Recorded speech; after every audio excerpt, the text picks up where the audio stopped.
Coming to you direct from the heart of New York City all the way to wherever you are, you're listening to the Vipp Jaswal Report. Ladies, gentlemen, and parents, welcome to the show. Our children bring us so much joy in our lives, but as they grow, they also bring us challenges that makes being a parent very difficult. What's wrong to us seems oh so right to them, and issues like underage drinking, drug use, sexual activity, state of mental health, and bullying are very predominant in their lives. I did a bit of investigating, and what I found was quite shocking. Almost 75% of students have consumed alcohol by the end of high school. More than a third have done so by the 8th grade. 50% of these students had consumed alcohol in someone else's home.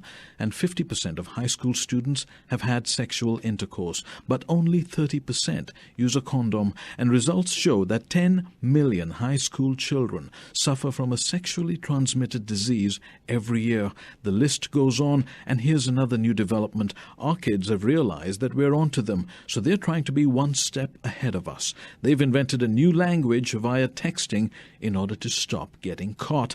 To help me discuss what our kids are really up to, I have three very accomplished guests on the show today. We have an ex-convict, a cop, and a psychotherapist, and I hope to find out what happens, why it happens, and how it can be prevented. My first guest is Larry Lawton, the founder of the Reality Check program. Larry started this program to help prevent young people from going down the path he did. You see, he was once America's most notorious jewel thief, but he went on to become a police officer, only in America, and was also the first ex-con to be recognized on the floor of the United States Congress. In 2008, Larry started working with law enforcement to give them an insight into how the mind of a professional criminal works. Welcome to the show, Larry. Glad to be here, Vipp. Glad to be here. Just hang in there, please. My second guest is also a Larry, and he's also a cop, but we'll call him Good Larry. He is Larry Carter. Mr. Carter's been a cop for over 31 years. His duty in law enforcement have included patrol, the narcotics division, community policing, and general criminal investigations. Mr. Carter is also a certified instructor in racial profiling, sexual harassment, domestic violence, conflict resolution, crime prevention, workplace diversity, and many others. Welcome to the show, Mr. Carter. Thank you for having me. And my third guest is Dr. Lisa Palmer. She's one of Hollywood's youngest go-to psychotherapists. She's also a licensed marriage and family therapist, a certified hypnotherapist, and brings a whole new perspective to issues and challenges that our children are faced with. Welcome to the show, Dr. Palmer. It's wonderful to be here. Well, all three of you, right? We have lots to cover and very little time, so let's start identify stinking thinking. Well, a lot of times stinking thinking leads to depression. And depression is a really big problem with teens.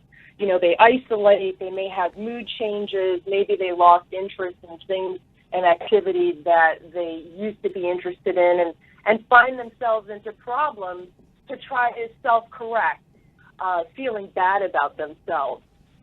So those are some signs of stinking thinking. And then, of course, your child might actually tell you how bad they feel about themselves. Maybe they have bad, body image. But if they don't tell you, like some kids, are just quiet, or they might transform their depression into moodiness. And then we as parents tend to think, oh, it's just that teenage issue. So let it be, let them be moody. But this actually could be part of a bigger problem. So how do I actually identify and then start making amends?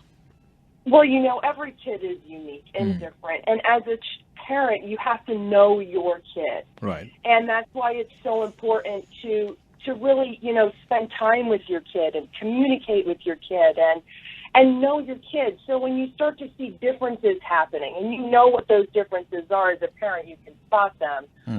Maybe their grades are declining in school, they're not doing as well, or they're acting out, or they're getting into fights more often, or their teachers are complaining. These are signs that something's going on, and my kid isn't developing the way they're supposed to be. Their growth is stunted.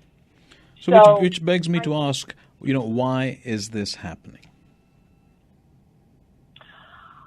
Well, it's happening for a lot of different reasons.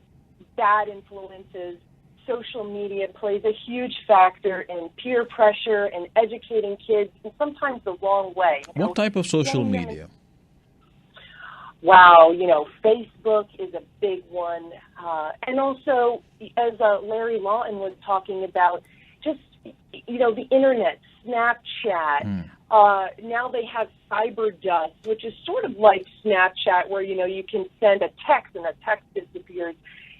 Things like that, where kids are, they're out there, they're searching the internet, they're finding different ways of what's hip, what isn't, how they should be. They're trying to, follow celebrities and what celebrities are doing and what they think is cool more than ever now. But we did that when we were kids as well, right?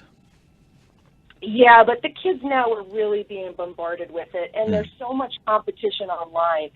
Are you in a relationship? Are you not in a relationship? Who's doing what? Oh, this one is at a party. I should be at a party, but I'm not at a party. I'm home.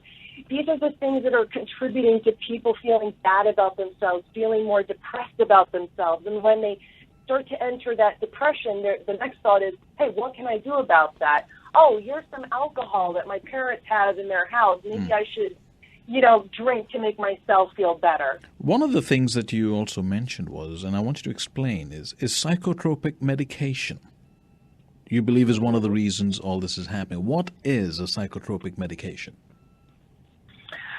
Well, there's different types of psychotropics, such as Adderall, which is a huge one that kids are starting out with now at a very, very young age. Could you repeat that, please?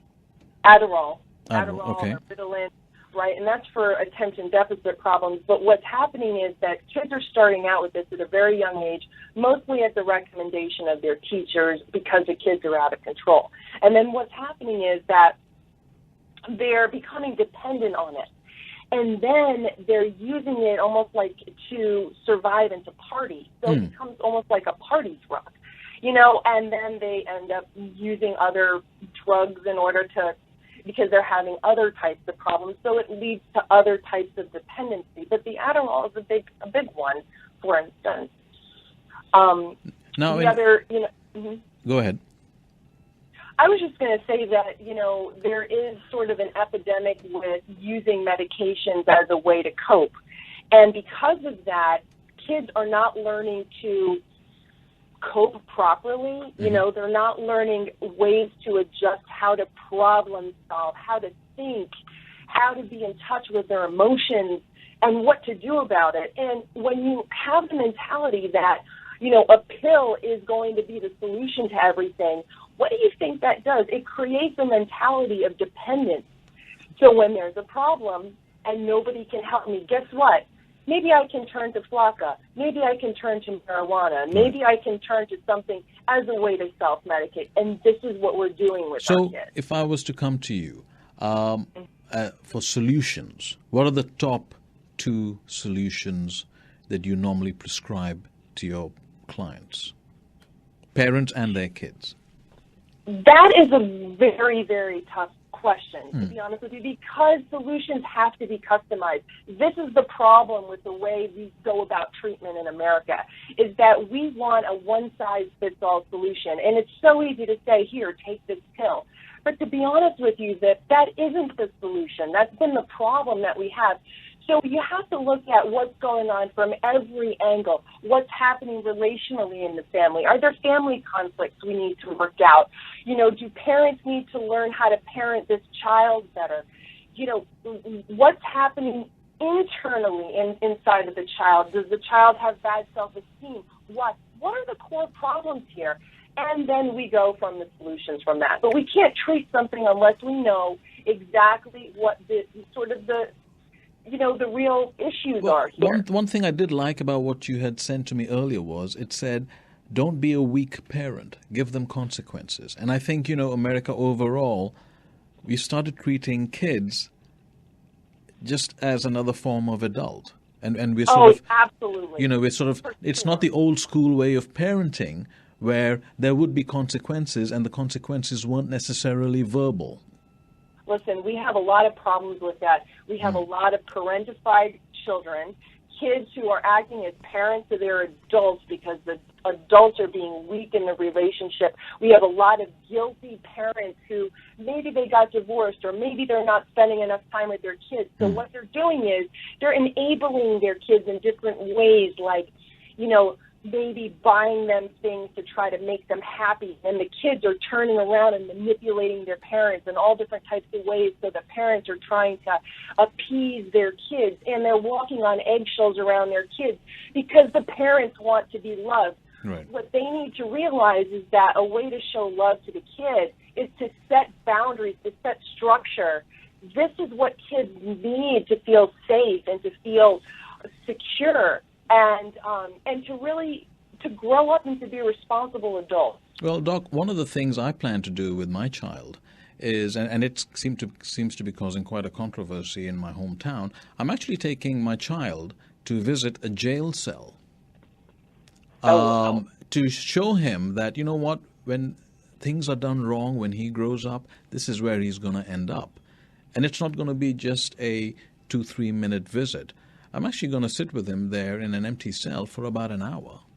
That is fantastic. I love that idea. And actually, Larry's done that, I believe, with teenagers. And I think it's a fantastic idea because kids really have to get a sense of the consequences. Right. It's one thing to read about it. It's one thing to talk about it, but to live it is something else. And that's what I love about sort of, really helping kids to understand what it's like to be someone who, hit bottom, or to be someone who got in trouble. That's what I love about Larry Lawton and his work, because he's getting out there and he's talking to kids saying, hey, if you want to end up in prison, this is what's going to happen to you. So you better straighten out. Right. And I love that. So it's great. Let me take that to Mr. Lawton.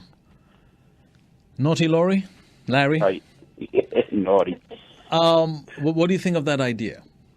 Well, you got to be careful with that idea, and here's why.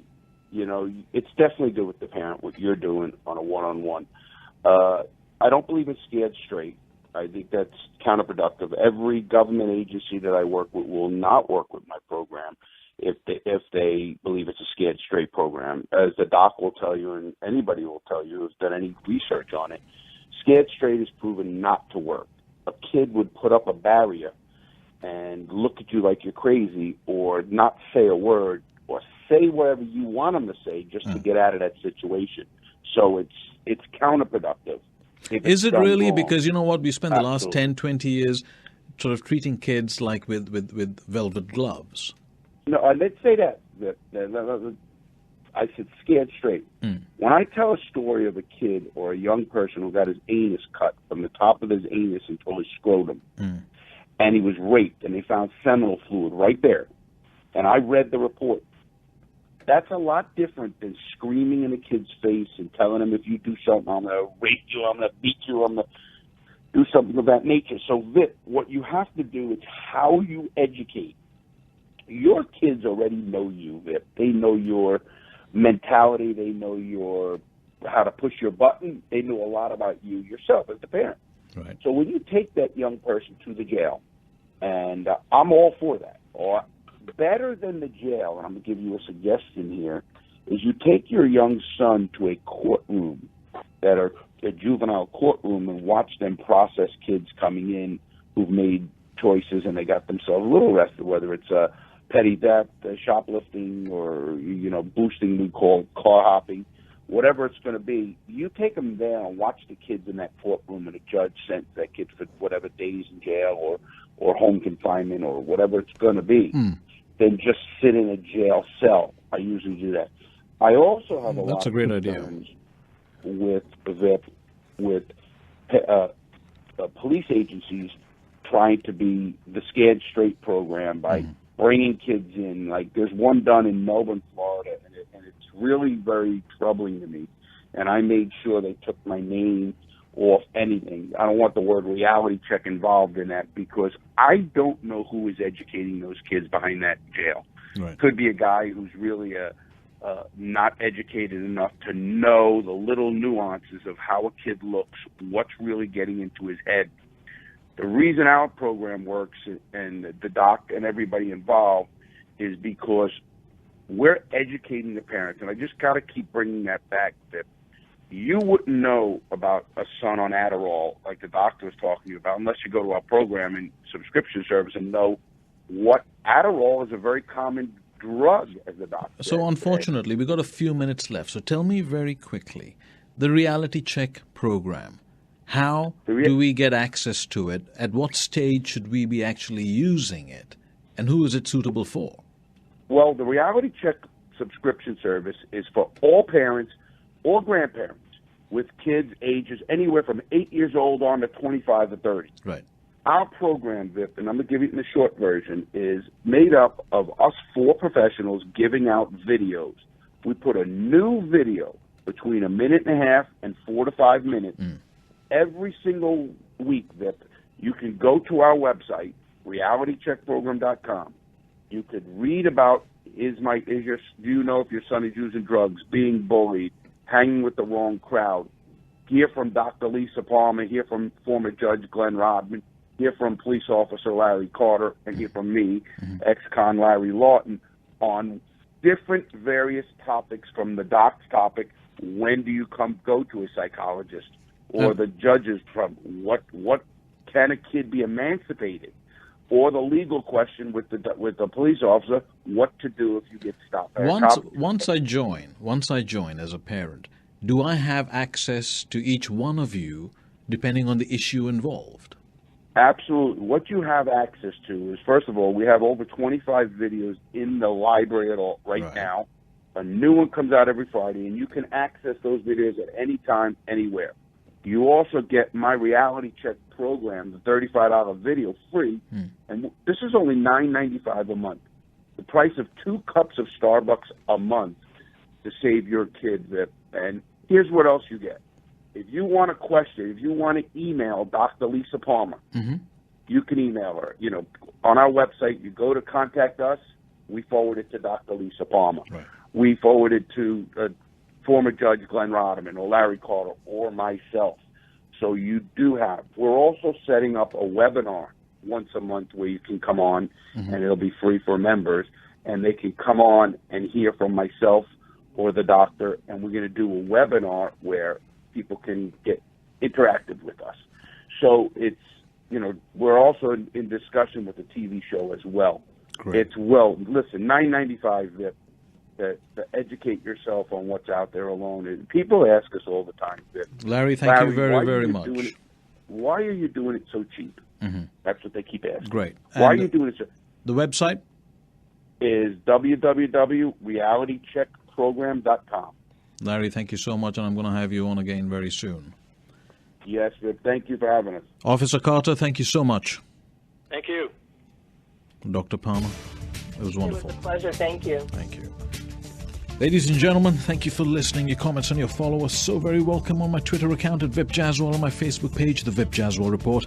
A wonderful shout-out of thanks to my wonderful team, William Sanchez and Rick Buser. I'll be back next Sunday at 6 p.m. Eastern with more fascinating stories that fill our lives with the inspiration and information we so need to kickstart the week. I wish you a wonderful evening tonight with your family and loved ones, and until next Sunday, have a productive and a very happy week ahead.